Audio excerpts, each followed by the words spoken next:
شوية فتة بصراحة كانوا على الفيجو. أول حاجة عندي جبتها طبعا عيش أبيض، وبدأت أنا أقطع قطع صغيرة بالشكل دوت. وبعد كده دخلته الفرن على ما اتحمص عندي، جبت نص كيلو لحمة بلدي وقطعته صغير جدا، وبعد كده قلبته. وبعد كده اديته بصل وجزر وورق لورا وحبهان. وبعد كده قلبته كويس ونزلت بكزبرة وفلفل أسود واديته مية دافية. وبعد كده على ما يغلي معايا أرجع أبص على العيش كان لسه شوية.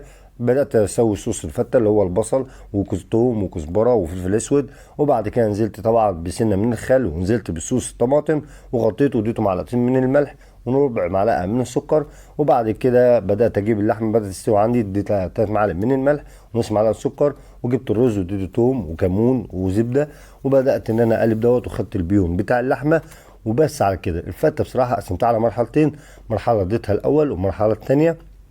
بصراحة كانت ريحتها حلوة قوي، ودخلتها الفرن تاخد الصدمة تحت الشواية. وكانت ريحتها وطعمها كان تستم. متنسوش تدعموني، والسلام عليكم ورحمة الله وبركاته. تشاو.